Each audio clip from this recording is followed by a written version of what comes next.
What is going on, everybody? My name is Samuel Marshall, and I am a product launch consultant here at R3 Development. All right, let's go ahead and get started.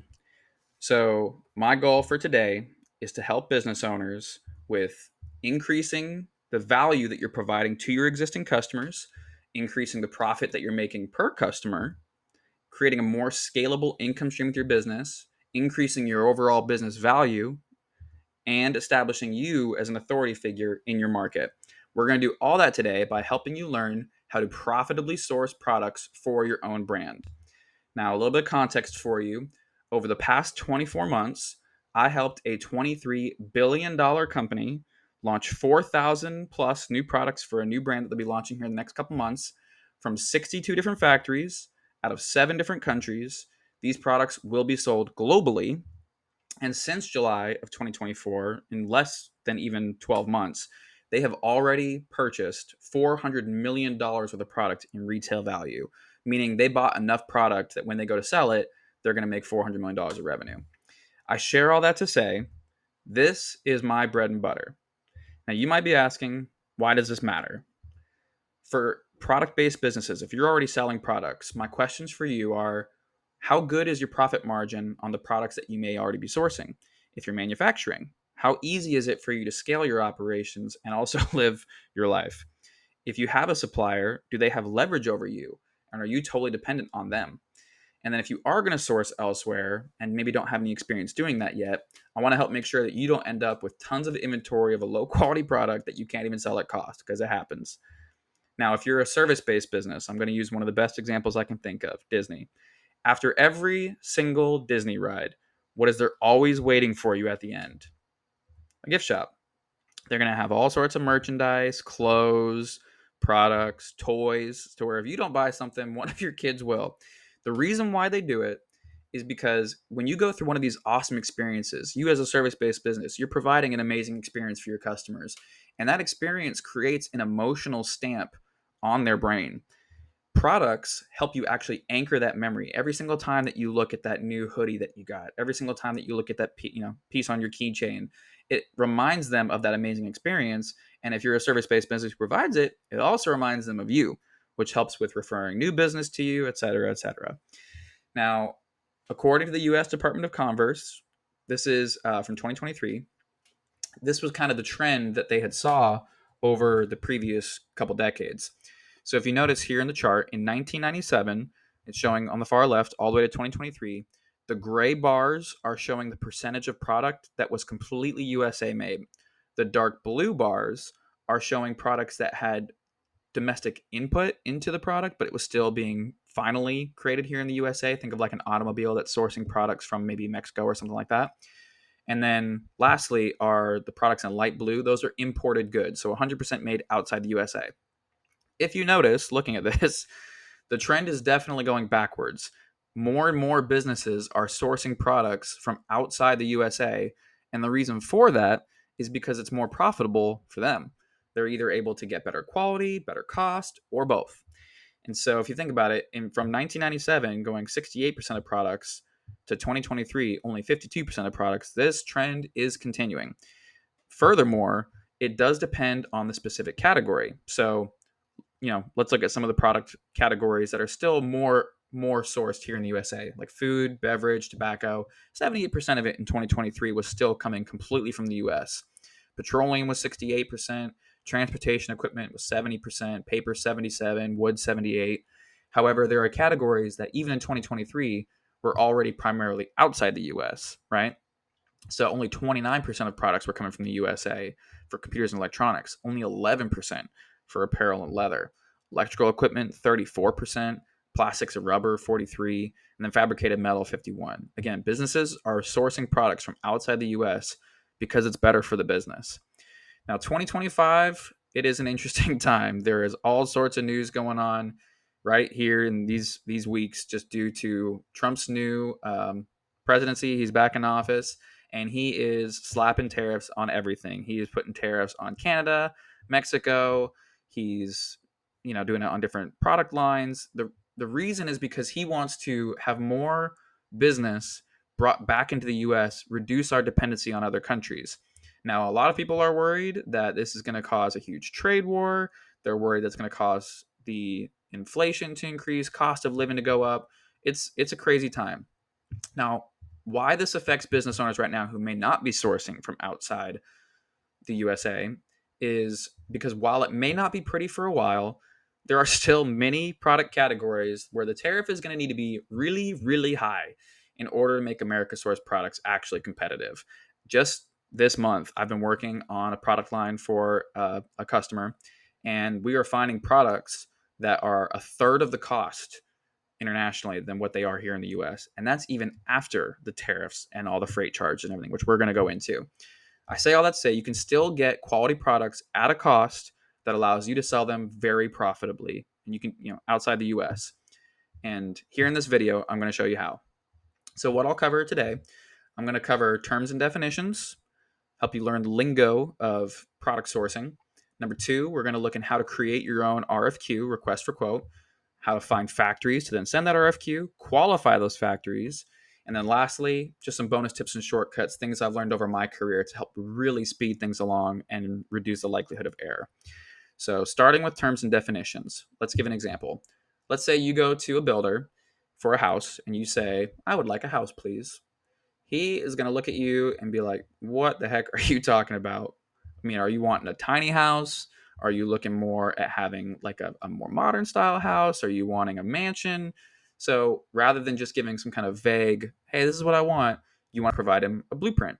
You're going to include things like the square footage, how many dollars per square foot you're wanting to spend, your floor plan, what kind of foundation you want to have, the framing, the setback, the elevation. Once you provide all these details, the builder can then say, oh, okay, cool. I know exactly what you're looking for. Similarly, I'm going to give you 11 terms that are going to help you get started in the product sourcing business. These will make you, they'll give you enough to be dangerous. I'll say that. So let's say you go to a factory owner or a salesperson. You want to know the factory price, the duty, the tariff, HTS code, freight. These are the terms that you want to know. The DDP price, MOQ, tooling/setup, lead time, X factory date, and CTQs. These are called critical technical qualities. We're going to go into all these. So once you have all those, he'll be like, okay, cool. Let's go ahead and get you your product. Number one, factory price. Very simple. It is the price from the factory. If you go to a factory and you say, hey, I want this widget, they'll say it's $1. Cool. That's how much the factory price is. Duties are going to be an additional cost that you are going to get anytime you're importing from outside the US. What it is it is a tax that the government imposes based on the product category. We're going to go into that a little bit.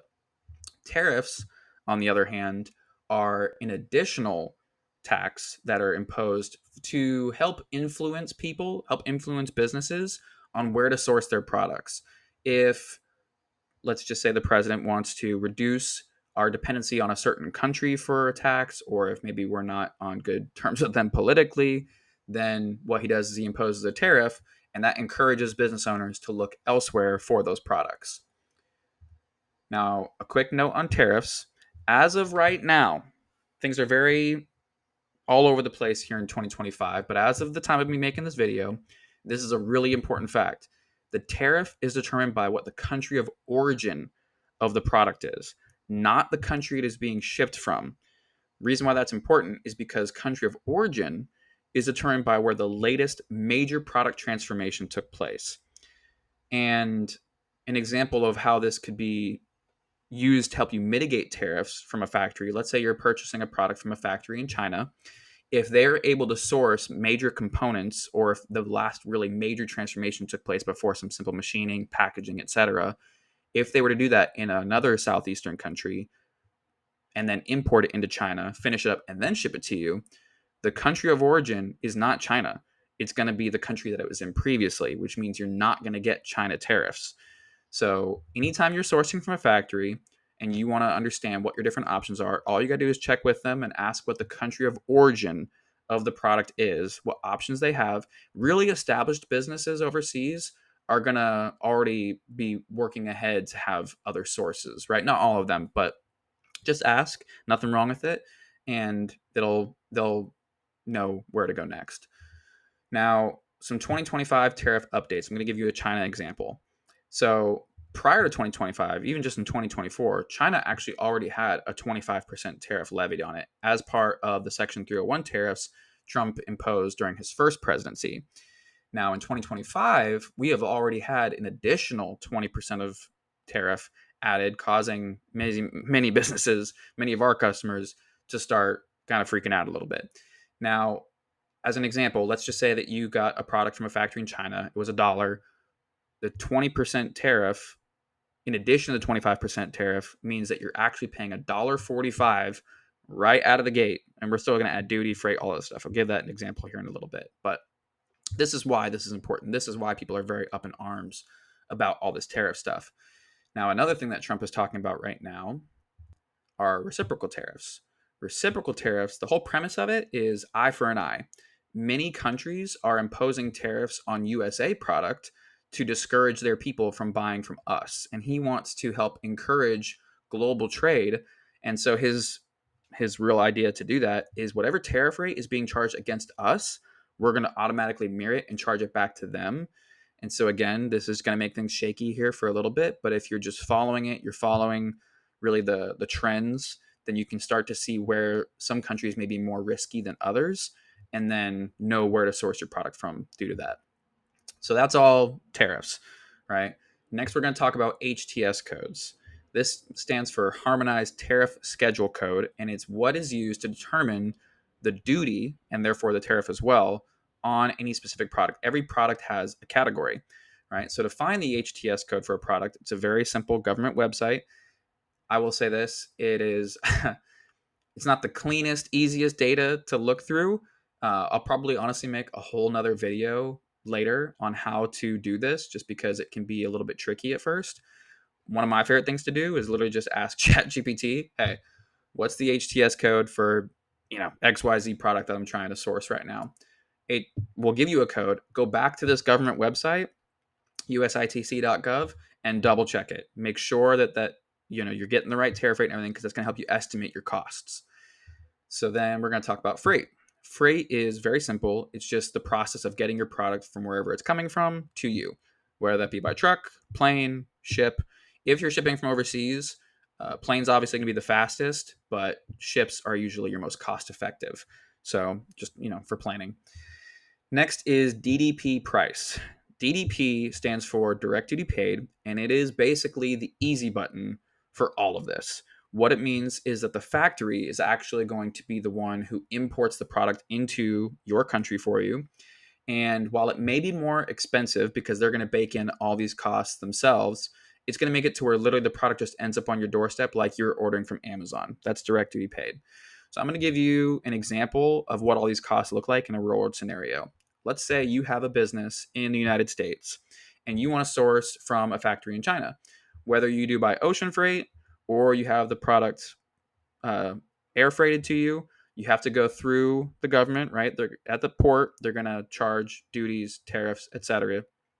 And so what that will look like is you're going to have the actual factory cost, right? Whatever the factory charges you for it, plus freight, because you have to pay to get it on the ship and everything. Usually insurance is baked in there as well.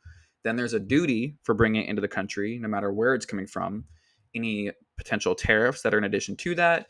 And then if you have any miscellaneous costs you want to add to that, such as where you're storing it, if you have a fulfillment center that's maybe doing all of your product warehousing for you, etc., then that's what's going to give you your total cost for your product. And what's crazy is even with all these costs, there are still, again, huge savings available for quality products from good factories, good people overseas. So that's DDP price. That's the cost breakdown. Next is MOQ. This stands for minimum order quantity. And what it means is every time you go to place an order, the factory obviously has to go through the whole process of manufacturing it. I actually used to be in manufacturing. That's my initial background, is manufacturing engineering. And when you're planning your production, the longer the production is, the more efficient, the more cost effective. And so the factory is going to have some kind of minimum order quantity. You can't just buy one, right? Because it would be so expensive for them to set up all their machines, make that one, and then send it to you. And so they're usually going to have an MOQ. Often MOQs are not as high as you would think. And I'll show you a little bit later how you can actually ask for different prices for different MOQs to where you can kind of get an idea of how you want to plan for how much space you have in whatever warehousing that you're going to have available. Hope you're enjoying the video so far. If this has been valuable to you, it would mean the world to me if you wouldn't mind sharing it with friends of yours who are business owners. You can literally just click the share button down below, send it through social media, text. I am not a content creator, if you can't tell by the jankety setup I have right now. My goal is to equip business owners with their own product lines so they can have more profit as well as more time to spend with their families. So if there's anyone that you know that you think this would be valuable for and wouldn't mind sending them this information, I would greatly appreciate it. See you back in the video. Next is tooling/setup. This is a one-time fee the factory is going to impose just for, again, creating any kind of molds or any kind of coding they have to do into their machines to get your product ready for you. And so a lot of times, again, I'll probably create another whole video on this. What we'll do to help our customers not have to pay that cost is actually do what's called amortization, where you break that into piece price. Just a FYI, that is an option. Now, the next term is lead time. Lead time is how long does it take to get your product from the factory to you. There's going to be a production lead time, right? It might take it 30 days for them to manufacture your MOQ for you, your full quantity. But then you also have to consider what your freight is. And that might be an additional 45 days, 60 days. Again, it depends on where it's coming from and what kind of forwarder you're using, but something to take into consideration. Ex-factory date is when you talk with a factory, this is the date that they're telling you it's leaving the factory. So again, if they're saying, your ex-factory date is April 1st, then you still have to account for your freight time before the product's going to get to you. All right, last term here is CTQs. This stands for critical technical qualities. And what it is it's very specific things that you need your product to meet that you're going to want to have identified on the front end. And so if, let's say that you're wanting to create a product that's a certain type of plastic, or especially like if you're sourcing some kind of food-based product, you want to make sure it's a plastic that's safe and that meets certain regulations for your government. If you're sourcing a product that has to have certain strength qualities, or if it's, electronic, has certain ampage ratings, etc., then those are all going to fall into your critical technical qualities. So those are all the terms. Next, we're going to talk about how to actually create the RFQ. So this right here is my beautiful wife. And I want to tell you a quick story about how I used RFQs to make this happen. So to create her engagement ring and her wedding band, I went to a designer and we started putting some sketches together. I gave her some CTQs. I gave her the clarity of the diamond, the cut, the carat, the color.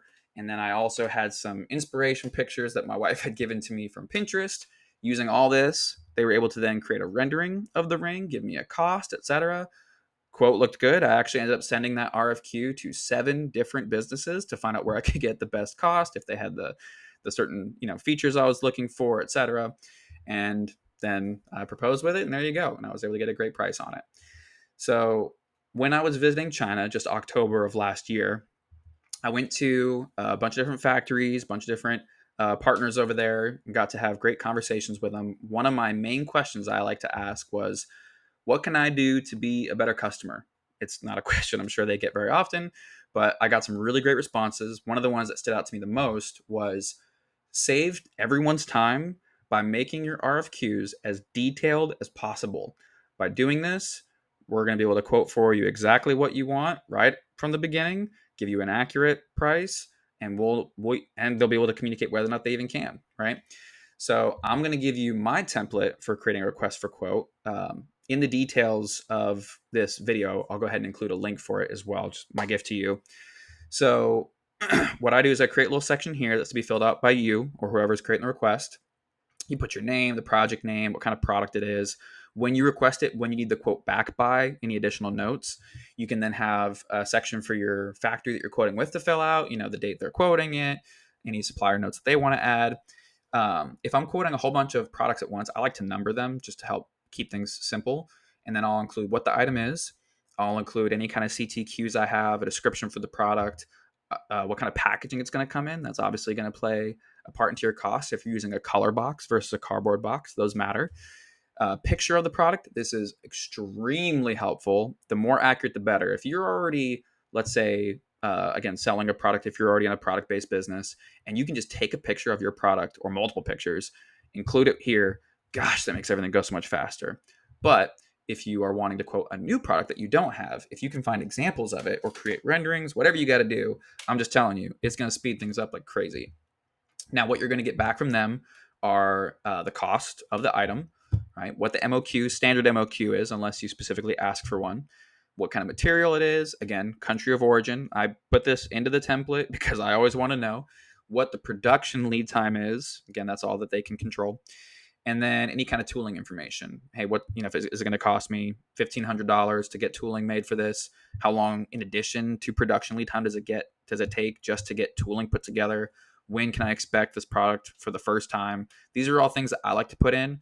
But again, sometimes I also will kind of go back to that MOQ versus cost example I gave you earlier, where if I want to look at different options, you're just going to see it. I mean, many factories, again, are going to have an MOQ. Maybe they can't even reach 100 or 50 or whatever your MOQ request is. But I like to put multiple requests in because the higher the MOQ, the better the price. And so you can kind of weigh which is more worth it for you. All right. So that RFQ template is going to be at the r3developmentco.com website, just /resources, very obvious tab there. Link is also in description for you. All right. Here we go. Moving on now to number 3, finding factories to send this RFQ. So I used to be a project manager. I was a manufacturing engineer, then a continuous improvement leader, project manager in a factory in automotive. And one of the last jobs that I had, we had a really interesting policy where every project we were working on that we were contracting out, we had to get at least 3 bids, at least 3 quotes that we submitted with our project, even if we knew who we wanted to go with because of previous experience that we'd had with them. At first, I thought this was such a waste of time, but eventually I actually found it to be really helpful for 3 main reasons. Number 1, it puts us into a better position for negotiating. If you can tell a contractor or a factory, hey, this other guy's willing to do it for this much, are you able to lower your price? Very, very easy negotiating there. Number 2, better market landscape. As you get more and more quotes, you'll start to see, okay, like here's kind of what the average cost of this product is in this region. Number 3, it just gives you practice. And the more practice you have, the better. So some actual sources where you can find products. Number 1, I like just ask for referrals. If you already have a friend of yours who's sourcing products and you trust the quality, everything, just, really easy right off the bat. Alibaba, a lot of people know about Alibaba. LinkedIn's actually really great. Really established businesses will have, their owner, their sales rep on LinkedIn, really easy to reach out to. Gemba's another good one, made in China. Import Yeti is extremely helpful because what Import Yeti has is they have a whole bunch of freight records. And what they do is if you look up a specific business that you maybe really like their products, Import Yeti will show you where they are sourcing those products from. So you can literally just reach out to that exact same factory. Now, I will just say this. These sources are just for starting the conversations. As, an example, like Alibaba it's a great website, but what most people do when they're going on there and they think they're going to be the next hotshot on Amazon is they go there, they buy a whole bunch of stuff, and then they just buy it at whatever, the market price is, but they don't actually try to get in touch with the seller and do anything unique to the product. They don't try to make it different in any type of way that helps them then differentiate themselves from the rest of the market.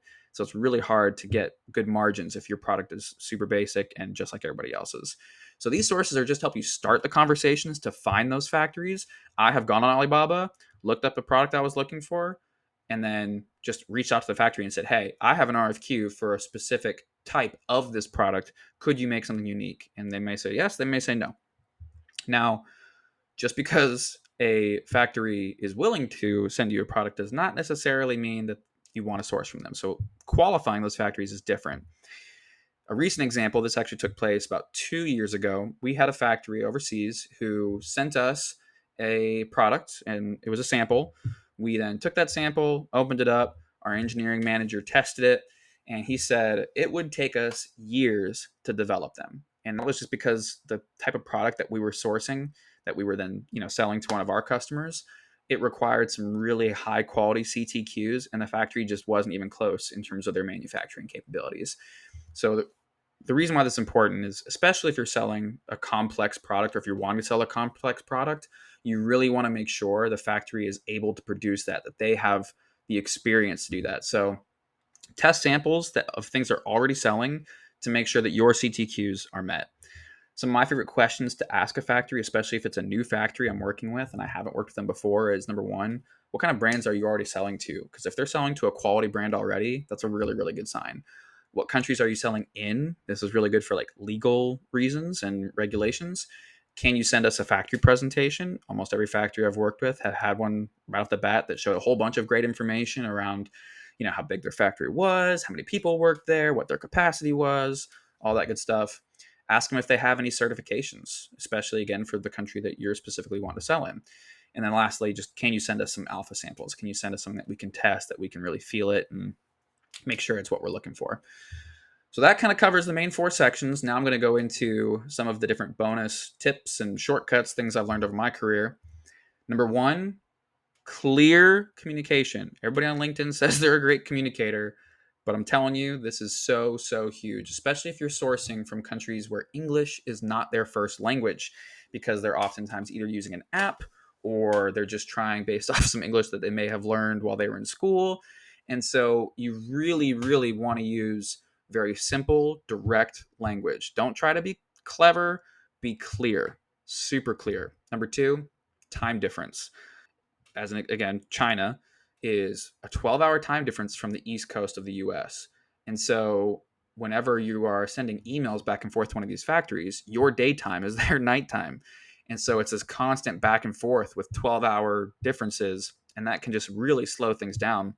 So if you have questions, put all of them into one email, put it in a bullet format to where they can then go and answer every single question, and then you can go back and then respond to that, right? And it just makes it to where things happen so much faster. But don't do paragraphs, do bullets. It's just going to make everything so much smoother. Number 3 is read between the lines. A lot of times factories will tell you what you want to hear, but maybe they're not saying something that you don't want to hear. As an example, if let's say you want to have a product by a certain date and you say, hey, will it be available by this date? Here's another question, here's another question, here's another question. If they don't answer that first question, ask again, right? I'm not saying that they're trying to hide anything from you or anything like that, but you just really want to read into the situations and make sure that you're understanding what's going on. Number 4, ask for timelines and hold really everyone accountable. If you're reselling these products somewhere else, man, the number of times where I have had a customer get mad because maybe they placed an order for a product, but again, remember how factories have a production lead time. If the customer places the order for the product late and then they start getting mad because the product isn't getting to them fast enough, the factory production lead time was already quoted from the front end. So in that case, you actually have to hold your customer accountable. But again, sometimes you also have to hold your factory accountable. I just am a really big person on making sure, again, things are super clear, just asking for timelines, holding people accountable to those timelines. Everything just runs so much smoother that way. If factory costs differ greatly from one quote to another, ask yourself why. It might not be that the factory is trying to pull one over on you, trying to overcharge you. Make sure that your CTQs are super clear, because they might be providing you a product that's actually way higher quality. And again, this goes back to getting multiple quotes, because if multiple factories are all quoting something and they're all pretty similar, but then there's like a major outlier, just try to understand more and consider why. All right.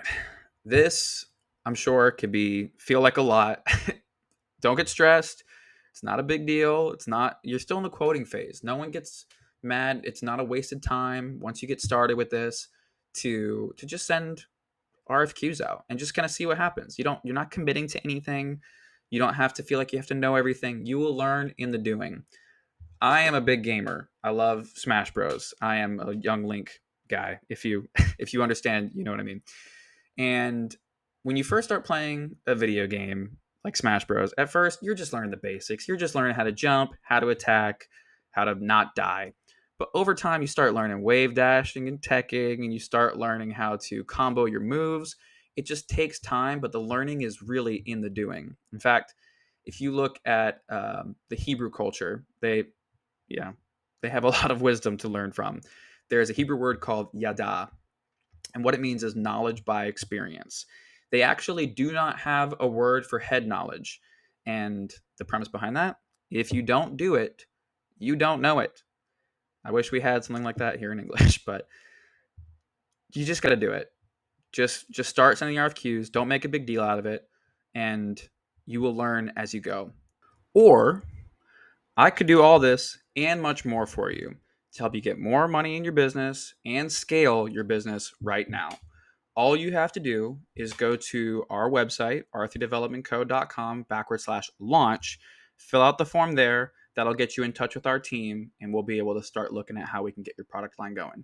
If you're not the kind of person who likes using the search bar, here's a QR code for you as well. Now, I will just say, due to our capacity and current projects we already have on our plate, we are only taking on 3 new projects at this time, and you must already have a licensed business doing at least $500,000 in revenue annually. Again, all you have to do, head to the website, fill out the form. Here's the QR code. And if you found this video helpful, please go ahead, like, comment, subscribe. This is actually my first video, and it's something I've always just wanted to do. And here you go. I'm just going ahead and doing it. Looking forward to doing more. I would love to get some feedback. If you want to reach out to our team, reach out to me, let me know. And if you have other business owners who are already either in the product business or the service business, and you think they could get value from this and adding a product line to their business, go ahead and forward to them. And if you thought this video was hot, steamy garbage, feel free to roast me. Again, first video, I'm not offended by it. Would love just to learn. Again, I would love to just get feedback and find out how I could be a better communicator, how I can better serve everybody. Because I just really believe that if you add value to the marketplace, if you add value to people, then it's just going to come back to you. And it's honestly just way more fun that way too. Again, feel free to forward to other business owners. If it's hot, steamy garbage, they'll laugh at it too, and you'll be able to have a great time together. With that, go on, take charge. I hope you go and absolutely crush it with your business. And if there's anything we can do to help, reach out to us.